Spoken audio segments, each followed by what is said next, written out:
Hello and welcome to Justice. I'm Judge Jeanine Pirro. Thanks for being with us tonight. You know, the United States was the world's superpower, both respected and feared.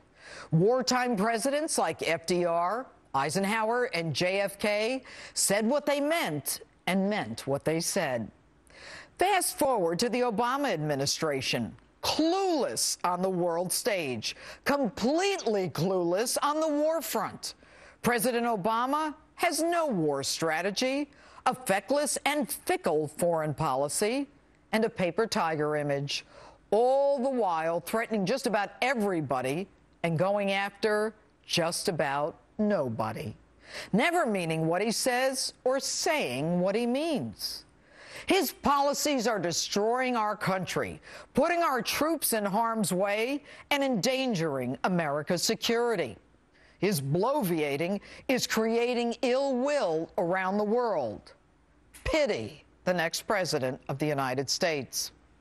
Now, the skirmish hasn't even begun between Russia and Ukraine, yet President Obama runs out to a hastily arranged press conference last night to get in the middle of the fight, warning Russia that there will be costs for any Russian military intervention. Take a listen. Indeed, the United States will stand with the international community in affirming that there will be costs for any military intervention in Ukraine. Really, Mr. President? What are you going to do? Your red lines become pink lines, which in the end make us look completely yellow. And just this afternoon, Mr. President, you had a call with President Putin, where you told Putin that his actions would negatively impact Russia's standing in the international community. Seriously? You're worried about Russia's standing in the international community? Why don't you worry about your own, which is a mess? And by the way, who made you the world's cop?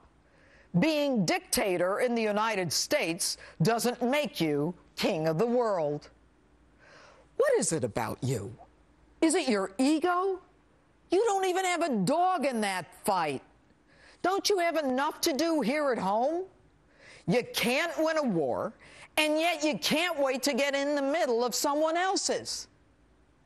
Come on now. Is it those war credentials that you earned fighting the Taliban in Afghanistan after dithering for months, deciding on a troop surge, and then telling the enemy your withdrawal date? It's clueless. Some military strategy, one apparently even you didn't believe, according to your then Secretary of Defense, Robert Gates. So why are you scrapping for a fight? For what? Your red lines, your threats, your foreign policy, it's all full of hot air. It's actually embarrassing. Now, you don't have a foreign policy, and everybody knows it. Have you already forgotten that you and hapless Hagel just announced this week you were reducing the size of the military to pre-World War II levels, while the rest of the world is on the march, increasing the size of their military? And by the way, what does a pre-World War II level mean? Everyone going to be flying around in a prop plane? Then for sure we'll never be able to protect our troops around the world, as in Benghazi. Hell, why not go back to F-Troop? Drilling and fighting, get them down, they know their morale can't droop. As long as they all relax in town before they resume with a bang and a boom. F-Troop! Clueless. And what's with hapless Hagel, one of two senators voting against sanctioning Iran, who's actually said on Al Jazeera the United States was the world bully? Who are you? And with the advancement of global terrorism, the black al-Qaeda flag flying over Fallujah in Iraq, with the hatred of America at an all-time high, with Russia aligned with Syria and Iran, you geniuses decide to make drastic cuts in the military? And what's with you and Putin? At least Putin got his parliament to give him permission to use troops in the Ukraine.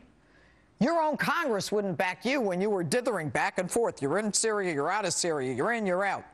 And you threatening Putin Isn't he the guy that you engaged to broker a deal with Syria, relying on his credibility to tell you that Syria would eliminate its chemical weapons and therefore eliminate the need for your embarrassing limited strike?